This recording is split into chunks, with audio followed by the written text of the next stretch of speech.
Hello and welcome back to another episode of Lensman official. तो आज की episode में हम बात करेंगे कैमरा सेटिंग्स के ऊपर और specially how to become a better photographer in 30 to 40 minutes. I will explain what are the best recommended camera settings और कैमरा से जो है आप best quality picture, best results जो है वो कैसे ले सकते हैं। सो विदाउट स्किप किए इस वीडियो को एंड तक देखिएगा। मैं हर सेटिंग्स के ऊपर जाऊंगा और वहाँ पे मैं आपको बताऊंगा कि कौन सी सेटिंग से क्या कंट्रोल होता है और बेस्ट सेटिंग्स क्या है। टिप्स और ट्रिक्स जो हैं इन माय एक्सपीरियंस में आपको सारा बताता जाऊंगा कि कौन कौन सी बेस्ट सेटिंग है। एज अ बिगिनर फोटोग्राफर अगर आपके पास DSLR है तो ये वीडियो जो है आपके लिए मस्ट है। आप इसको एंड तक देखिए और इन 30 से 40 मिनट के अंदर अंदर आप जो है फील करेंगे कि आप एक बिल्कुल जीरो से एक बहुत बेटर फोटोग्राफर बन सकते हैं, फोटोग्राफर या वीडियोग्राफर। तो विदाउट फर्दर डू इसको हम डिस्कस करते हैं कि बेस्ट कैमरा सेटिंग्स जो हैं वो एज अ बिगिनर फोटोग्राफर क्या होनी चाहिए और हम अपने कैमरा से जो है वो बेस्ट आउटपुट, बेस्ट रिजल्ट्स कैसे ले सकते हैं। किसी भी कैमरा के अंदर, चाहे वो नाइकन हो, सोनी हो, कैनन हो और फ्यूजी हो, कोई भी कैमरा हो, उसमें क्विक सेटिंग्स जो होती हैं वो ऑलमोस्ट एक ही तरह से होती हैं। तो मैं कैनन यूज़र हूँ, इस वक्त मैं यूज़ कर रहा हूँ cannon EOS R5 with 50mm f1.4 lens. तो इसकी जो है अभी फिलहाल मैं कैनन से स्टार्ट करूंगा, but it holds good all the settings which I will explain that for Canon though settings hold good for all other brands of the camera.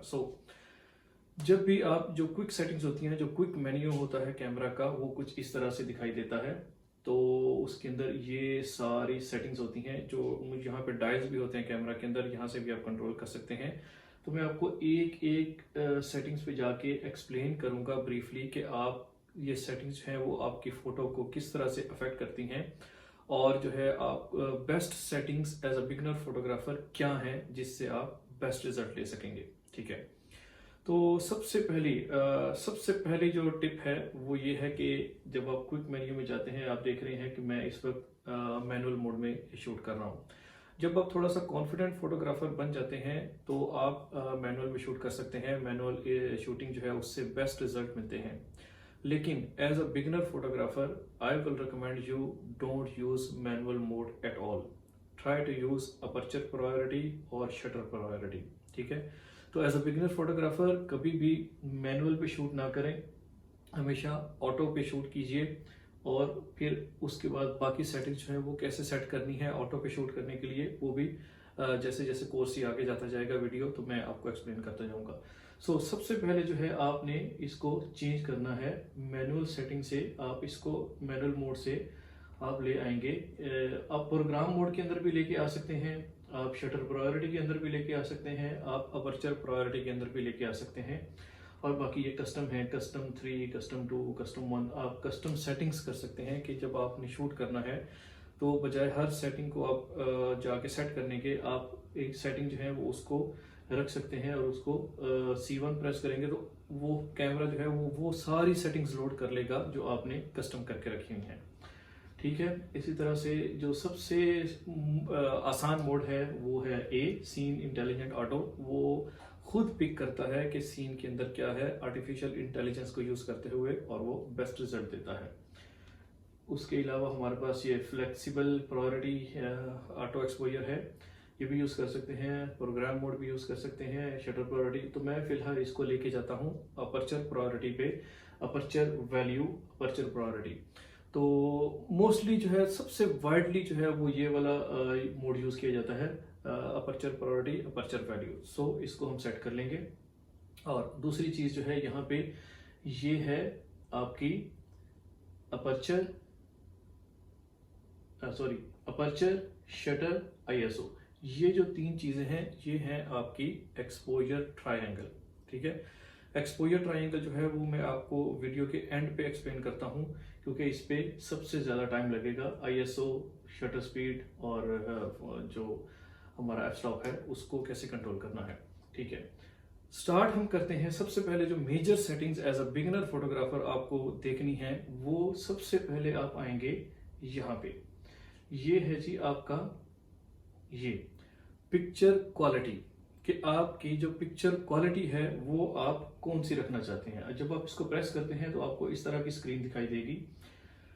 So basically picture quality है क्या, या आप raw में ले सकते हैं या आप जेपीईजी में शूट कर सकते हैं, जेपेग में या रॉ में।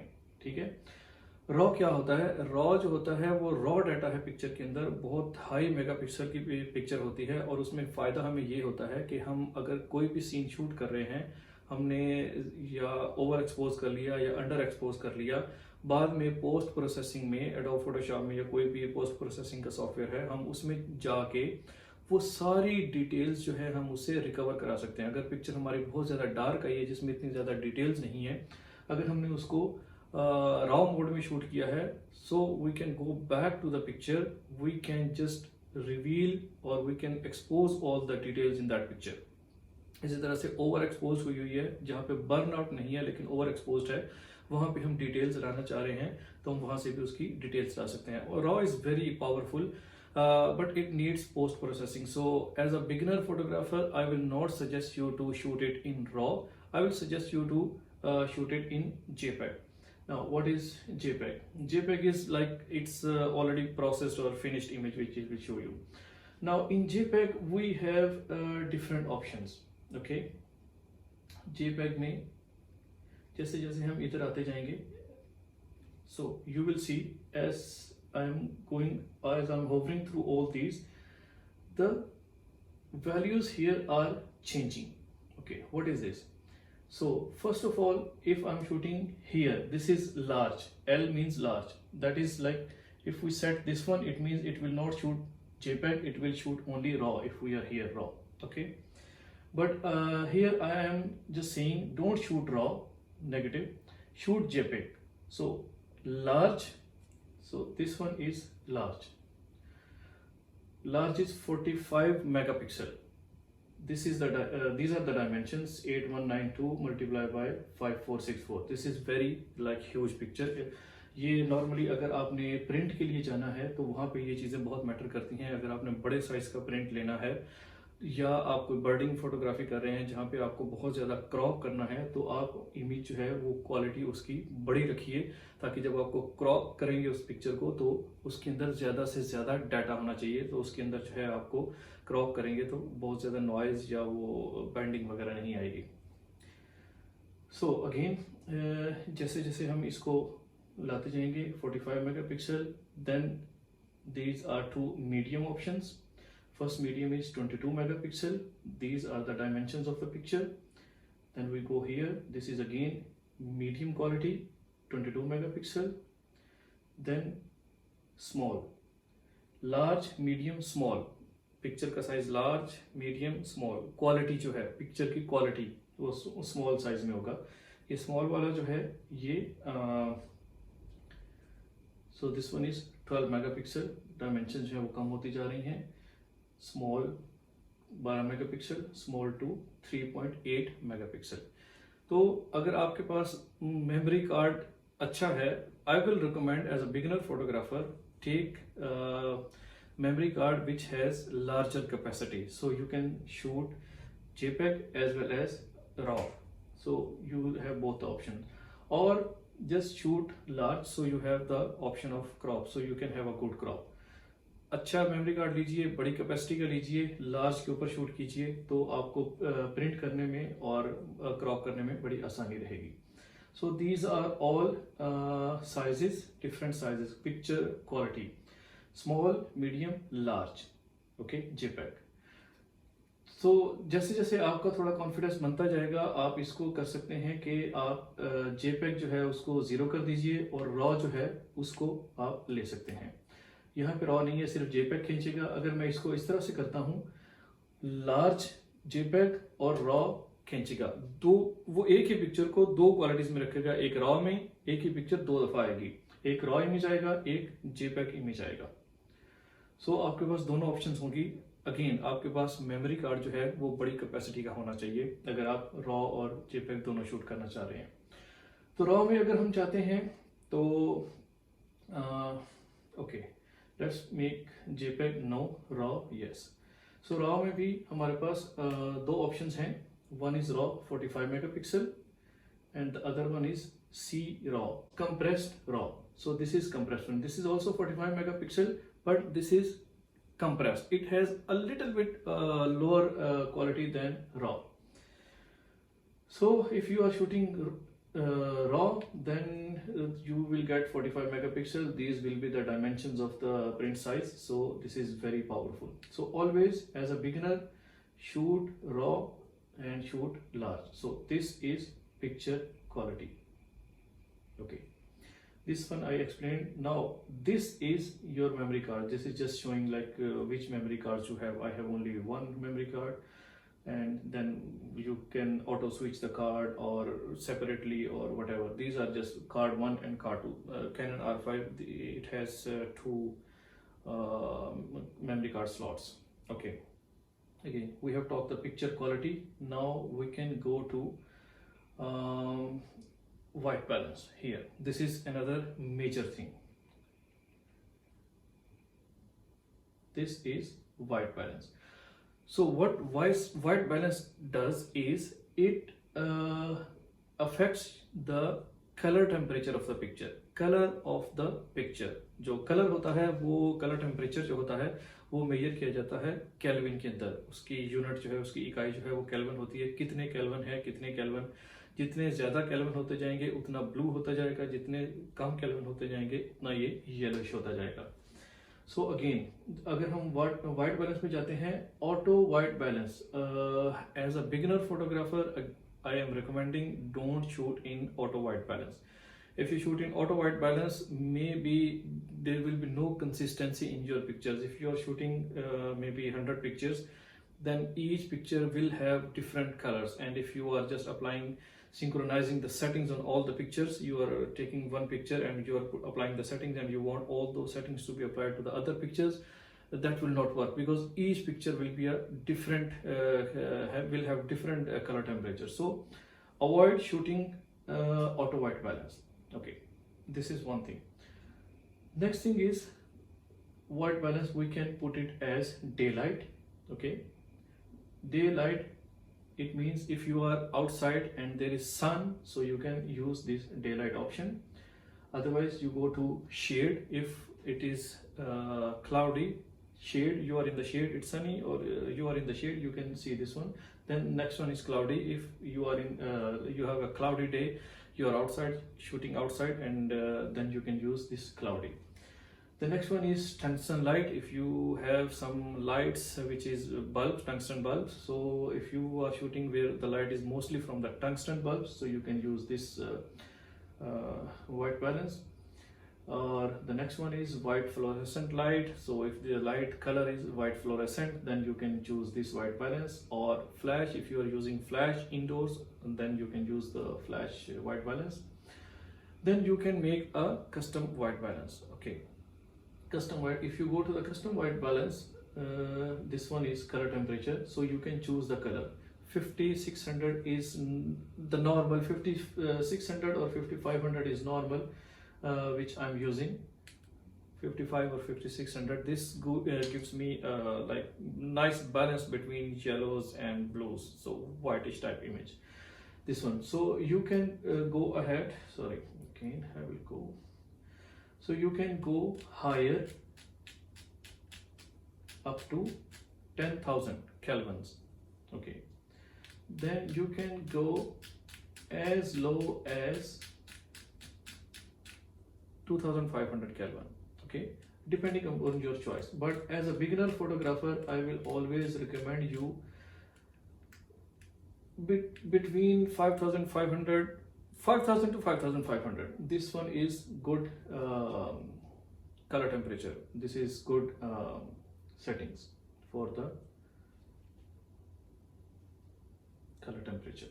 Okay, so this one is color temperature. You have to keep always around 5600. I use personally 5600, which gives me nice balance, so I'll go with that one, Kelvin. You can use auto if you want, daylight, whatever. I can put it in auto white balance also. So this was about the white balance. Again, this is very important. You have to set the proper white balance if you want your picture to be having the proper colors. कई दफ़ा होता है कि हम picture लेते हैं तो वो बहुत ज़्यादा ब्लू आती है, या कई दफ़ा हम पिक्चर लेते हैं तो वो बहुत ज़्यादा येलो आती है।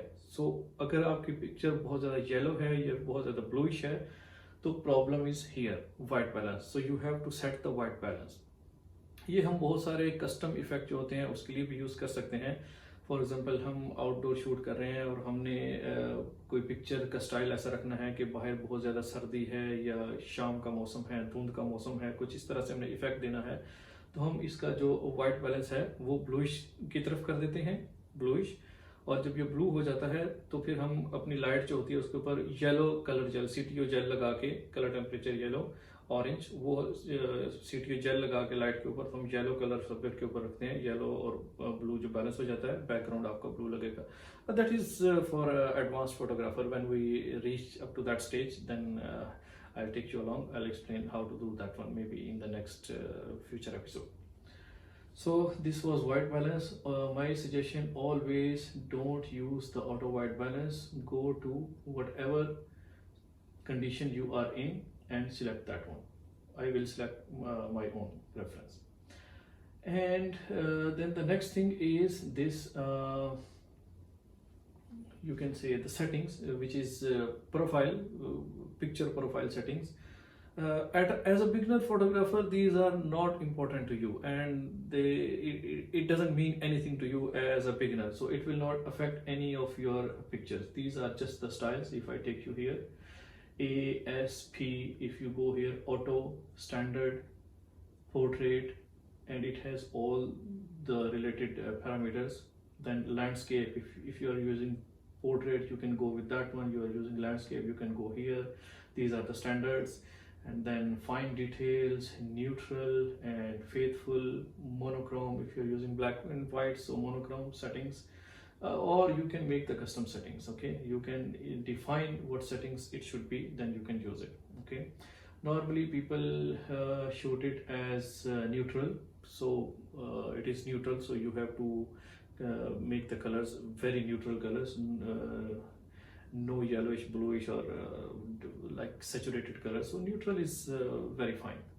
Or if you are shooting portrait, you can put it as P. So for the time being, I'll put it as neutral. So again, as a beginner photographer, just put it as neutral, so you will get good quality pictures. Then the next thing is, let's say, the focus. This is very important feature, and you have to pay full attention here. So we have here two options when we are shooting. So the focus, it is one shot the focus settings, one shot autofocus or servo. Servo means continuous focus. Servo is a motor type which will focus continuously.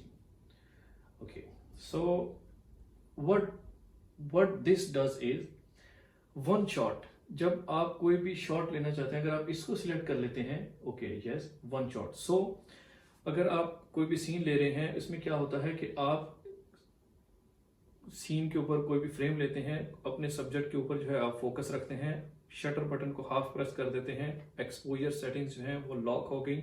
आप उसके बाद recompose कर सकते हैं। जो camera है इसको जो है आप आराम से शॉट ली, हाफ शटर प्रेस किया, फिर उसके बाद आप कहीं भी इसको घुमा के आप रिकम्पोज कर सकते हैं। एक्सपोजर सेटिंग्स जो है वो लॉक रहेंगी, then you can take a picture. Okay, so exposure जहां पे भी आपने एक्सपोजर लॉक किया है, तो आप वहीं पे एक्सपोजर लॉक रहेगा। कैमरा मूव कर भी लेंगे तो फोकस वहीं लॉक रहेगा जहां आपने किया था। So this is one of the features.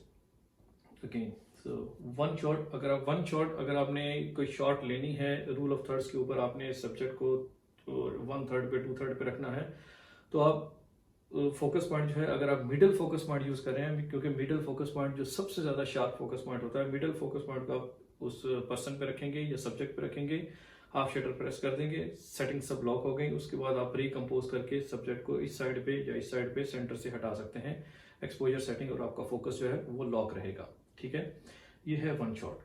दूसरी हमारे पास ऑप्शन है सर्वो।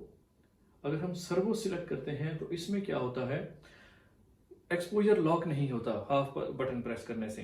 एक्सपोजर जो है वो कंटिन्यूस रहता है। मोटर जो है वो कंटिन्यूसली, जैसे जैसे आप कैमरा को मूव करते हैं, मोटर जो है वो उसकी फोकस को दोबारा दोबारा से फोकस करती रहती है। So for example if we are shooting a moving subject, okay, then the focus has to go with that moving person, moving car, whatever we are shooting which is moving. If our subject is moving, then we have to, like, we cannot lock the focus, so continuously उसको focus में रखना है।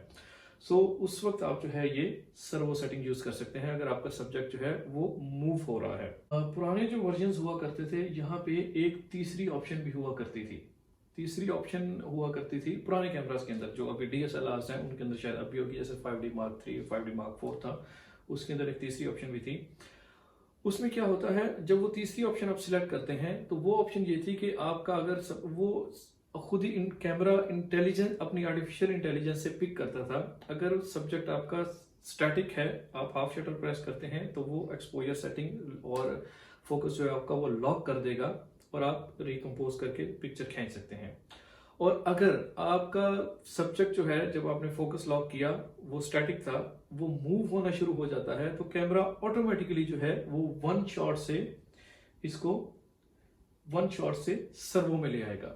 So if your subject starts moving, camera automatically detects subject is moving, it will shift from one shot to servo automatically. So that the third option was there in the DSLRs, लेकिन mirrorless के अंदर उसकी अभी ज़रूरत नहीं है क्योंकि ये बहुत एडवांस्ड टेक्नोलॉजी है मिररलेस की। So this was about the servo. Then we can go to metering modes. These are also very important, especially if we are shooting in the auto modes. These metering modes are very, very, very important. So you have to pay close attention to these metering modes. So we have 4 metering modes here. By the way, मैंने metering modes के ऊपर एक dedicated video बनाई है। मैं इसका जो link है उस वीडियो का डिस्क्रिप्शन में दे दूंगा या इधर कहीं अटैच कर दूंगा इस साइड पे, तो आप वहां क्लिक करके देख सकते हैं कि मीटरिंग मोड जो है डिटेल्ड एक्सप्लेनेशन पूरी एक एपिसोड मीटरिंग मोड के ऊपर बनाई हुई है। For the time being let's discuss what metering modes are available here. So we have 4 metering modes here. One is evaluative, the other one is partial, then spot, then center weighted. Center weighted जैसा कि नाम से जाहिर है कि वो जब भी आप कोई फ्रेम कंपोज करते हैं तो जो पहले मैं आपको बता दूं कि ये काम कहाँ पे आती है। आपका सब्जेक्ट जो है वो शेड में खड़ा है, आपके पीछे बहुत ज़्यादा लाइट है, ठीक है, बैकलाइट सीन है।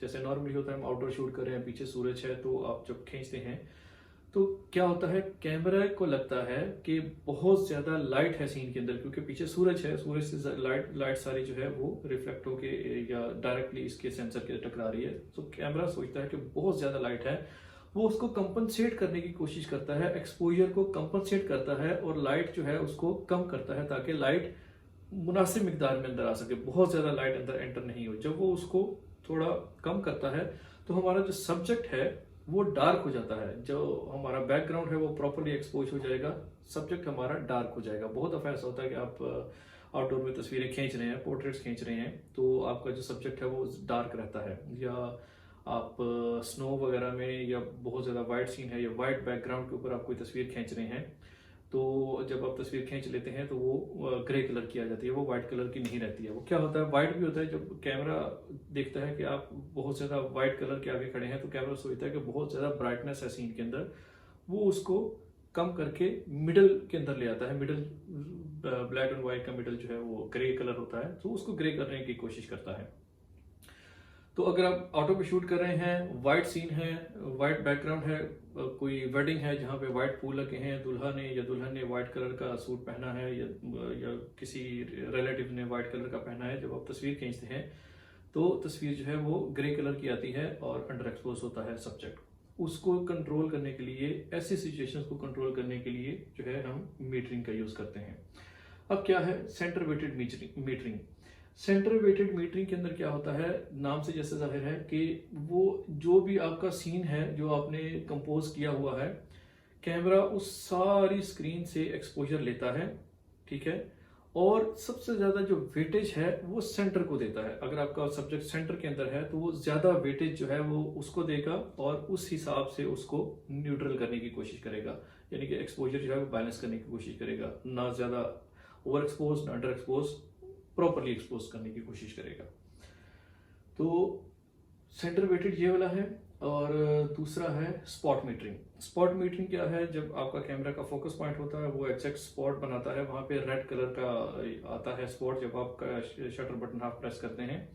स्पॉट मीटरिंग जो है वो एग्जैक्टली आपको बताता है कि आपका एक्सपोजर क्या होना चाहिए। फॉर एग्जांपल आपका सब्जेक्ट है, आप जो स्पॉट है, जो फोकसिंग स्पॉट है वो एग्जैक्टली सब्जेक्ट के ऊपर रखते हैं, सब्जेक्ट की स्किन के ऊपर आता है, तो कैमरा जो है वो सिर्फ स्किन को एक्सपोज करेगा, बाकी सीन जो है उसको इग्नोर कर देगा। आपका बेशक बैकग्राउंड जो है वो ब्लोन आउट होता है या ओवर एक्सपोज होता है, he will not care, he will just ignore it, he will just give the preference to that spot where you are focusing. So ये बहुत अच्छी ऑप्शन है जब आप पोर्ट्रेट शूट कर रहे हैं, आउटसाइड या इनसाइड, जहाँ पे भी आप शूट कर रहे हैं, पोर्ट्रेट शूट कर रहे हैं, आप चाहते हैं कि जो आपका सब्जेक्ट है वो प्रॉपरली एक्सपोज्ड आए, regardless of the background. Background expose है, अंडर एक्सपोज है, ओवर एक्सपोज है, जो मर्जी, सब्जेक्ट प्रॉपरली एक्सपोज्ड आए, तो आपको मीटरिंग मोड जो है वो सिलेक्ट करना है, वो ये करना है spot metering. Next is partial metering. Again वो उसको जो है मुख्तलिफ, it is same sort of centre weighted, but it will take the partial metering, partial part लेगा, पार्शियल नहीं लेगा।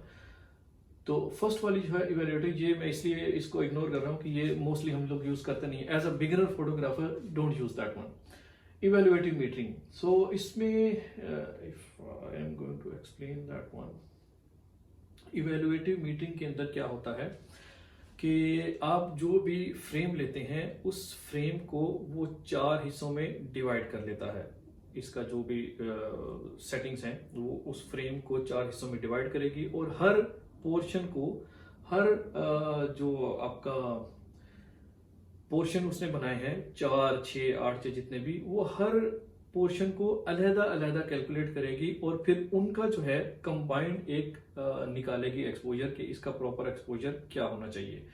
तो मतलब वो कोई भी एक पॉइंट पे नहीं लेगी, हर पॉइंट को कैलकुलेट करेगी और उनका एवरेज निकाल के एक्सपोजर दे देगी।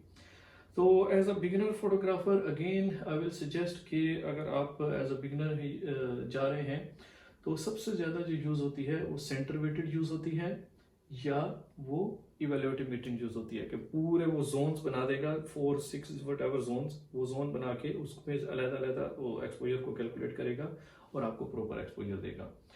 So as a beginner photographer, either go with evaluative or center weighted average. So you will get, or if you are shooting subject and where you know everything is like on the spot, so you can just use the spot metering, so your skin will be exposed.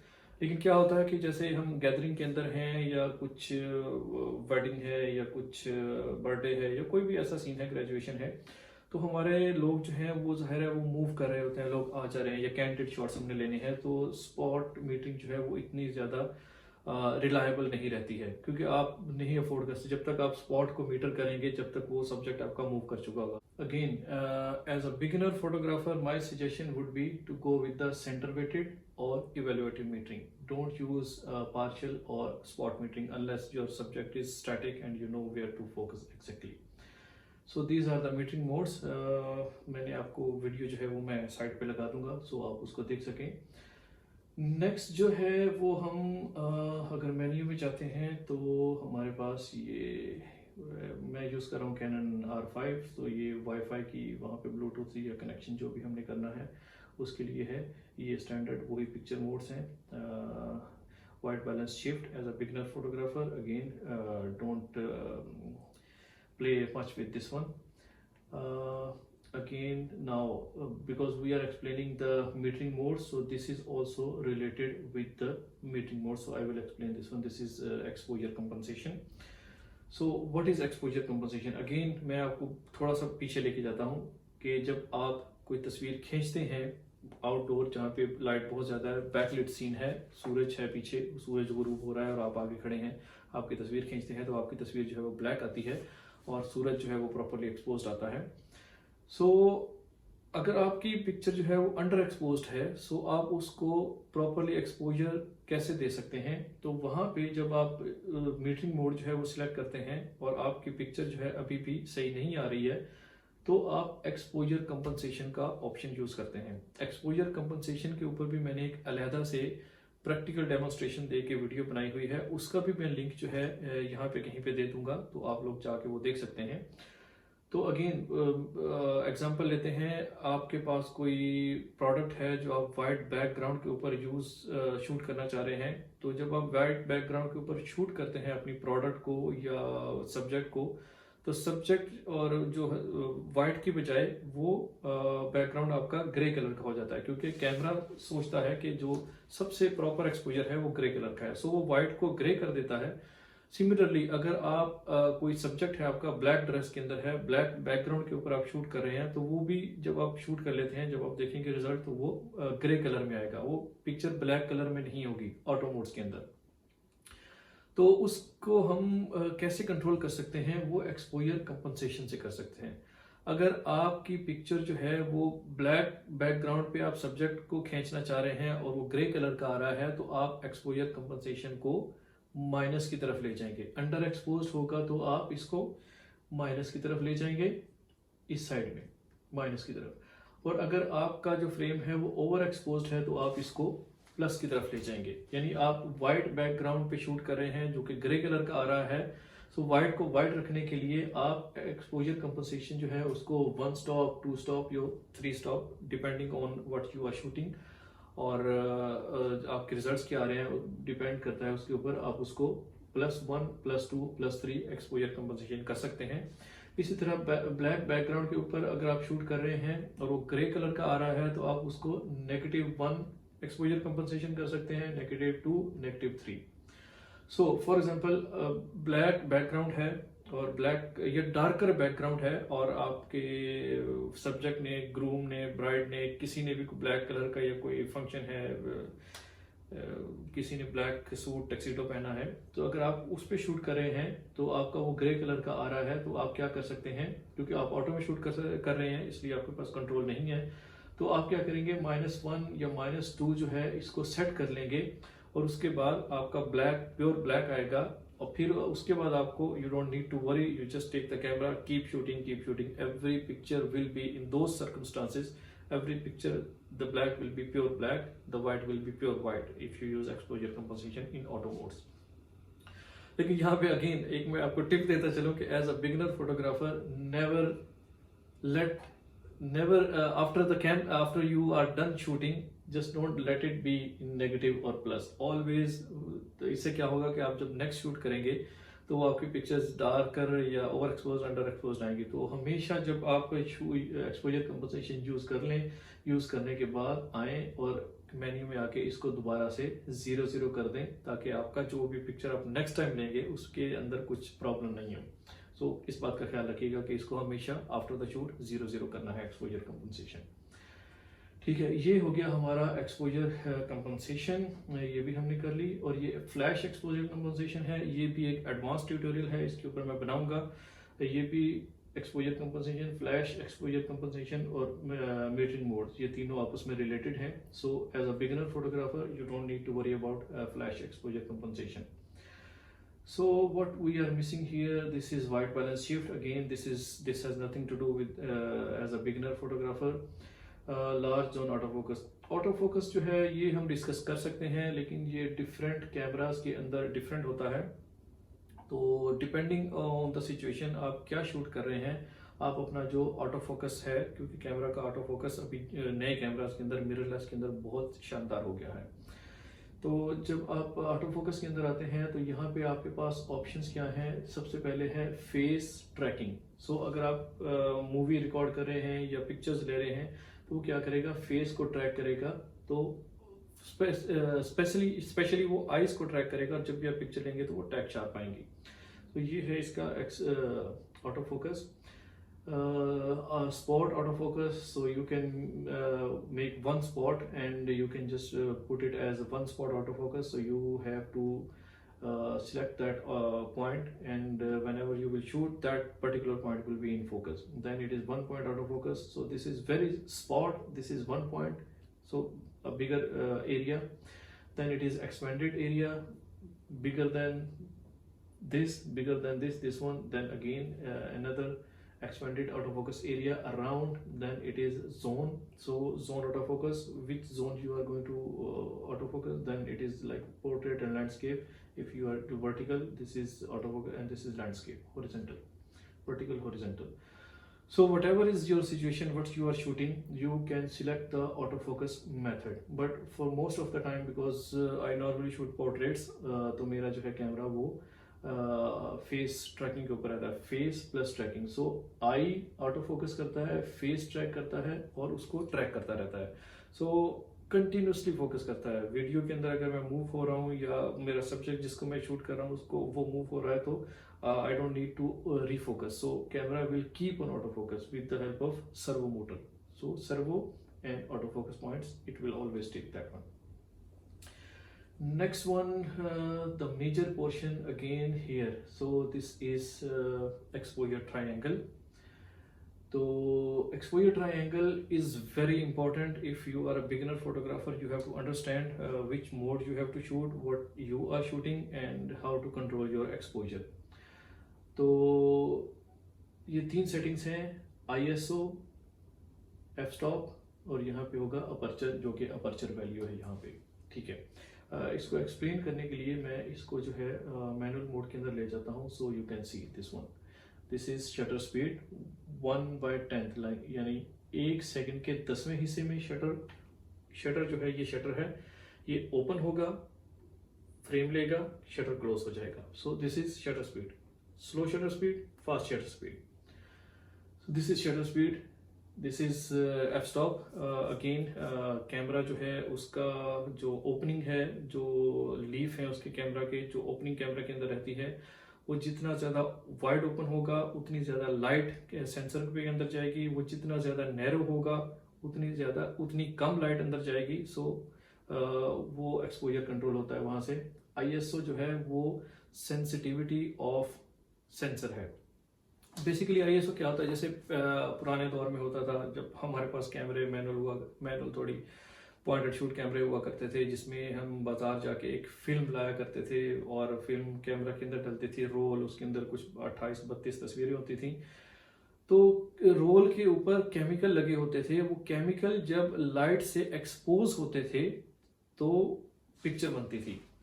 तो वहाँ पे जो है वो इसका बहुत ज़्यादा देखना पड़ता था कि ISO कौन सा रखना है, क्योंकि फिल्म का जो मटेरियल था वो रिएक्टिव होता था to light.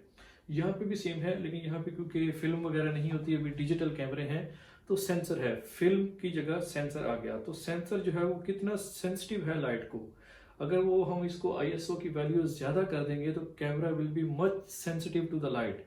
Okay, so it will take more light in a shorter period of time. Specially low light के अंदर जो है वो हम ISO इसको ज़्यादा कर सकते हैं. As a beginner photographer always try to keep ISO as minimum as possible. मेरे केस में ये ISO 100 तक जाता है, तो मैं इसको 100 तक रख लूँगा. अगर मैं यहाँ हूँ तो ये ऑटो ISO है 100, 200 और all the way up to 51,200 up to ISO यहाँ तक जाता है. लेकिन इसमें क्या होता है कि अगर हम ISO जो है वो बहुत ज़्यादा हाई सिलेक्ट कर लेते हैं तो हमारी पिक्चर जो है उसके अंदर बहुत ज़्यादा ग्रेन्स आएंगे. ग्रेन्स येलो डॉटेड होते हैं ना, सारा पिक्चर बहुत ग्रेनी सी आएगी, नॉइज आएगी पिक्चर के अंदर. तो no one wants that picture.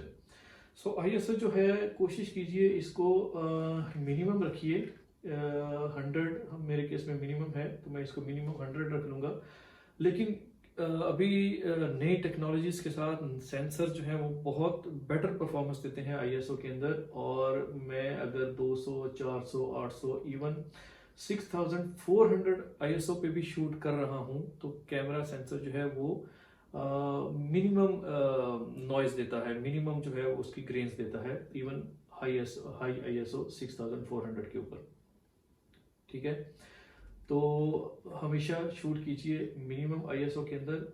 अगर लो लाइट का सीन है, शाम का सीन है, सूरज ग्रूब हो रहा है, या आप इंडोर शूट कर रहे हैं जहाँ पे लेस लाइट है, कोशिश कीजिए प्राइम लेंस यूज़ करें, जूम लेंस नहीं यूज़ करें। वाइड ओपन अपर्चर रखें उसका, एफ जो है उसका जितना मिनिमम आपका जा सकता है उतना उसको मिनिमम रखिए। मेरे केस में ये मेरे पास 50 mm का लेंस है, 1.4 जो है वो मिनिमम है, आप उसको मिनिमम रखिए लो लाइट के अंदर, और वहाँ से फिर आप उसको शूट कीजिए। लेकिन आईएसओ जो है आपने हमेशा उसको मिनिमम रखना है। अगर आप मिनिमम पे आपका पिक्चर या शटर स्पीड बहुत ज़्यादा स्लो आ रही है, शटर स्पीड जितनी ज़्यादा स्लो होगी उतनी ज़्यादा कैमरा शेक आएगा, मूवमेंट आएगी उसके अंदर। तो उस केस में जो है आप उसको आईएसओ को बढ़ा सकते हैं अगर आप 200-400 तक, लेकिन कोशिश कीजिएगा कि 600-700 से ज़्यादा नहीं जाए आईएसओ पुराने कैमरास के अंदर। नए कैमरा के अंदर आप कर सकते हैं, या आप इस कैमरा की बैक स्क्रीन में देख सकते हैं कि ग्रेन्स वगैरह कितने हैं, एक्सेप्टेबली लाइक क्वालिटी है पिक्चर की, एक्सेप्टेबल है या नहीं एक्सेप्टेबल है, उसकी बेस पे आप उसे चेंज कर सकते हैं। अगेन एफ स्टॉप जो है वो आपका डेप्थ ऑफ फील्ड जो है उसको कंट्रोल करता है। डेप्थ ऑफ फील्ड क्या होती है, जो भी आप फ्रेम ले रहे हैं तो वहाँ पे कितना एरिया जो है वो कैमरा से दूर तक फोकस में आएगा, फोकसिंग एरिया कितना होगा। f1.4 रखेंगे जो कि वाइड ओपन है आपका lens, f1.4 means wide open. So अगर वाइड ओपन है, ज़्यादा लेंस ज़्यादा लाइट अंदर जाएगी तो इसका जो है आपको शटर स्पीड जो है वो हाई करनी पड़ेगी, बैलेंस करने के लिए आईएसओ कम करना पड़ेगा। तो डेप्थ ऑफ फील्ड हम इसको जितना ओपन रखेंगे डेप्थ ऑफ फील्ड हमारी उतनी ज़्यादा कम होगी। ये हमारा एफ स्टॉप कम होगा यानी वाइड ओपन होगा तो हमारी डेप्थ ऑफ फील्ड, हमारा फोकसिंग जो है फील्ड वो कम होगी। जैसे जैसे हम इसको शॉर्ट करते जाएंगे f1.4 से अगर हम जैसे जैसे f2, 2.8 और f11 all the way up to f22, मेरे केस में f22 तक जाता है। f22 means the shutter opening is as small as possible in that lens। और जितनी कम होगी उतनी ज़्यादा आपकी जो डेप्थ ऑफ फील्ड है वो बहुत ज़्यादा होगी। सो इसकी जो है रियल लाइफ में मैं मिसाल आपको ये ऐसे दूंगा, जब आपने कहीं दूर तक देखना होता है so what you do is just squint your eyes, आप आंखें बंद करते हैं। आंखें बंद करते हैं मतलब आप आंखों का जो ओपनिंग है, जो इसकी अपर्चर है उसको कम करते हैं। जब आप अपर्चर को कम करते हैं you can see like much farther away, बहुत दूर तक देख सकते हैं।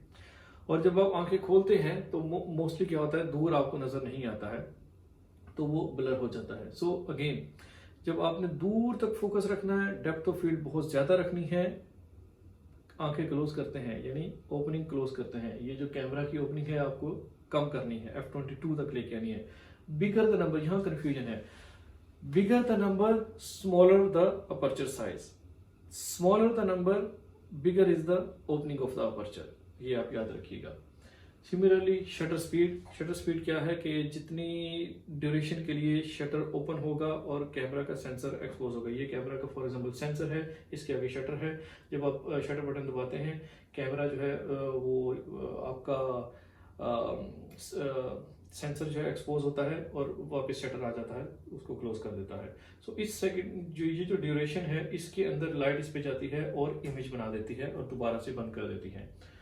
सो ये जो है डिपेंड करता है कि कितनी लाइट उसके अंदर जाने देगा, कितनी ड्यूरेशन के लिए। अगर आपका शटर स्पीड जो है वो जैसे 1/10 है या कुछ 1/1 सेकंड के, मेरे केस में ये 30 सेकंड तक जो है चला जाता है शटर स्पीड। नॉर्मली कैमरा के अंदर 1-2 सेकंड तक ही जाती है, लेकिन कैनन R5 के अंदर 30 सेकंड तक जो है शटर स्पीड जाती है। हम स्लोअर शटर स्पीड कब यूज़ करते हैं, जब हमने एस्ट्रो फोटोग्राफी करनी हो और मिल्की वे की फोटोग्राफी करनी हो। So we have to keep it like on very slow shutter speed, because उस वक्त बहुत ज़्यादा डार्कनेस होती है और हम उसको ट्राईपोड पे लगा के तो एक्सपोज करते हैं जितनी देर के लिए, सो उसके अंदर प्रॉपरली लाइट जा सके और सेंसर के ऊपर इमेज बना सके। Okay, when you are using these slow shutter speed 30 seconds, if you are hand holding the camera, So of course you will shake, your subject will move, you will move even when you are breathing, there is some shake. So जब आप बहुत ज़्यादा slow shutter speed के ऊपर कुछ भी shoot कर रहे हैं तो आप अगर स्लो शटर स्पीड रखेंगे, मेक श्योर कि आप जो है कैमरा वो ट्राइपॉड के ऊपर है, सो एटलीस्ट कैमरा मूव नहीं कर रहा है और आपका सब्जेक्ट भी मूव नहीं करना चाहिए। लैंडस्केप नॉर्मली जब आप फोटो खींच रहे होते हैं तो तब हम शटर स्पीड वो स्लो रखते हैं, क्योंकि उसके अंदर कैमरा भी मूव नहीं होता है और आपका सीन भी मूव नहीं होता है, लैंडस्केप का सीन है। और या हम दूसरी काफ़ी सारी पॉसिबिलिटीज़ होती हैं, जैसे कोई वाटरफॉल है, आबशार है, तो अगर आप तस्वीर हाई शटर स्पीड से खींचते हैं तो वो वहीं पे एक्शन फ्रीज कर देगा, वाटर ऐसे फ्रीज हो जाएगा। लेकिन अगर आप शटर स्पीड जो है उसको स्लो रखते हैं तो वाटर जो है वो आपको एक कह लीजिए कि क्लाउड टाइप इफेक्ट देगा, बहुत मिल्की सा आएगा, स्मूथ टच आएगा, क्योंकि ज़्यादा देर के लिए शटर ओपन है, मतलब 2 3 4 सेकंड के लिए आप कर सकते हैं। So again I will suggest, अगर आप शूट कर रहे हैं हैंड हेल्ड तो शटर स्पीड जो है नॉर्मली वो 1/80 सेकंड से कम नहीं है, 1 सेकंड के 80वें हिस्से से कम नहीं होनी चाहिए, 1 सेकंड का 80वां हिस्सा। कोशिश कीजिए जब भी आप हैंड हेल्ड शूट कर रहे हैं तो 1/80th of a second, 1 second के 80वें हिस्से में शूट कीजिए। अदरवाइज अगर आप उससे कम आते हैं, ये है जी 1 सेकंड का 60, 1 सेकंड का 80, इधर शूट कीजिए तो बेहतर है। नॉर्मली इसका जो as a beginner photographer I will tell you, आपके लेंस की जितनी भी जितने का लेंस आप यूज कर रहे हैं उससे डबल शटर स्पीड रखिए। फॉर एग्जांपल आप शूट कर रहे हैं 70 पे, ठीक है, तो आपकी शटर स्पीड मिनिमम जो है वो 140, लाइक 1 सेकंड का 140वां हिस्सा होनी चाहिए। आप यूज कर रहे हैं लेंस 70 to 200 और 200 पे आप शूट कर रहे हैं तो आपकी शटर स्पीड मिनिमम 400 होनी चाहिए, 1/400 ऑफ अ सेकेंड। तो ये एक ज़हन में रखिएगा। तो शटर स्पीड जो है हम स्लो रखते हैं, मोशन को कैप्चर करने के लिए शटर स्पीड ज़्यादा रखते हैं ताकि शेक वगैरह जो है वो नहीं आए। अगर हमारी शटर स्पीड ज़्यादा होगी तो हमारा जो इमेज है ज़्यादा शार्प आएगा, क्योंकि बहुत कम टाइम के लिए शटर ओपन होगा और उसी वक्त फ्रेम को कैप्चर कर लेगा और शटर जो है वो क्लोज हो जाएगा। तो शार्प पिक्चर्स के लिए ज़्यादा से ज़्यादा शटर स्पीड रखी जाती है, और जहाँ पे लो लाइट है वहाँ पे आप शटर स्पीड कम कर सकते हैं, but try to use the tripod. F stop अगर आपने दूर तक देखना है, डेप्थ ऑफ फील्ड बहुत ज़्यादा रखनी है तो नंबर जो है मैक्सिमम यूज़ कीजिए। अगर डेप्थ ऑफ फील्ड जो है, जैसे आप पोर्ट्रेट शूट कर रहे हैं और आप चाहते हैं कि बैकग्राउंड जो है वो ज़्यादा नज़र नहीं आना चाहिए, उसको ब्लर होना चाहिए, सो अगर आपने बैकग्राउंड ब्लर रखना है, अपना जो सब्जेक्ट है पोर्ट्रेट में वो उसको फोकस रखना है, तो फिर इसको कम से कम रखिए।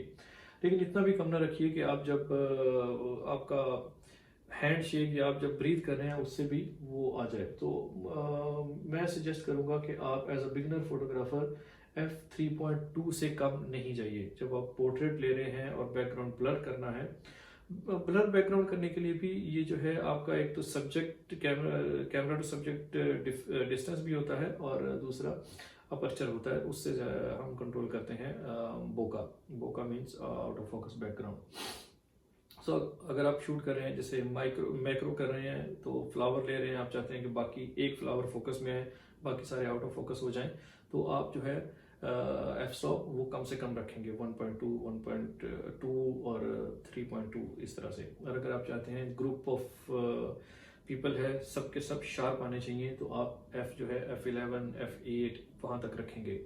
या आप स्टोरी टेलिंग फोटोग्राफी कर रहे हैं, जैसे आप आईफल टावर के सामने खड़े हैं या बादशाही मस्जिद के सामने खड़े हैं, तो अगर आप हर चीज़ को बैकग्राउंड को ब्लर कर देंगे तो you can not tell anyone where you are. So if you are story telling photographer then you have to keep your background also in focus. Eiffel tower के सामने खड़े हैं आप, आईफल टावर थोड़ा सा दूर है, सो यू वांट आप भी फोकस में आए, आईफल टावर भी फोकस में आए, तो आप इसको F11, F22 उसके दरमियान में रखेंगे, so everything will be in focus.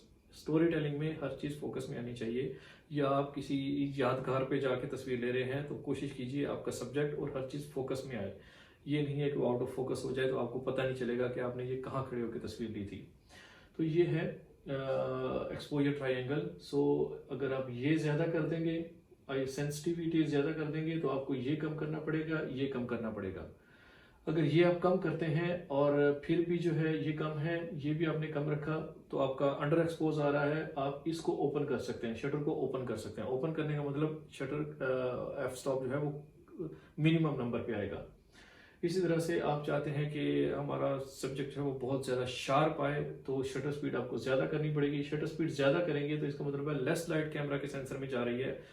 Proper light जाने के लिए आप इसको ओपन करेंगे या आईएसओ को ज़्यादा करेंगे। सो उतने ही टाइम में 1/2000 सेकंड है, सेकंड का 2000वां हिस्सा है, अगर आपने शटर स्पीड रखी है तो आपको थोड़ा ये ज़्यादा करना पड़ेगा, ये ओपन करना पड़ेगा। सो आपका इमेज जो है वो प्रॉपरली एक्सपोज आए। वो खैर जब आप ऑटो में होंगे, तो अगर मैं आपको ऑटो मोड के अंदर लेके जाता हूँ, फॉर एग्जांपल ये अपर्चर वैल्यू, तो यहाँ पे क्या होगा, जब आप क्यू प्रेस करते हैं तो अपर्चर वैल्यू आपने सिलेक्ट करनी है। मैं सिलेक्ट करता हूँ 3.2। आप सिर्फ अपर्चर वैल्यू सिलेक्ट करेंगे और जो शटर स्पीड है वो कैमरा ऑटोमेटिकली डिसाइड करेगा, क्योंकि हम ऑटो मोड में हैं। So aperture value means you will only select the aperture value, then and you can select also the ISO, which ISO you want to keep. So aperture value और ISO minimum रखिए and forget about it. Aperture value आप select करेंगे, shutter speed camera जो है वो खुद ही आपको बताएगा। इसी तरह से अगर आप चाहते हैं शटर वैल्यू शटर स्पीड के ऊपर, तो यहाँ पे क्या होगा, आप सिर्फ शटर स्पीड जो है वो सिलेक्ट कर सकते हैं। यहाँ पे शटर स्पीड आप सिलेक्ट कर सकते हैं जितनी भी आपने रखनी है, ठीक है। और जो अपर्चर है वो कैमरा खुद ही डिसाइड करेगा। ISO आपने 100 रखना है। सो ये थी हमारी आज की एपिसोड के कैमरा जो है एज अ बिगनर फोटोग्राफर आप अपने कैमरे से मैक्सिमम आउटपुट कैसे ले सकते हैं, मैक्सिमम जो है पिक्चर क्वालिटी बेस्ट कैसे ले सकते हैं। तो ये क्विक मेन्यू है, इसमें आपको मैंने एक सेटिंग बता दी और मैंने ये भी बता दिया कि मेरी रिकमेंडेशन जो है हर पैरामीटर की क्या रिकमेंडेशन है। जब आप ये सारी चीज़ें जो है ये आपके जहन में आ जाएंगी, so you will be a much better photographer.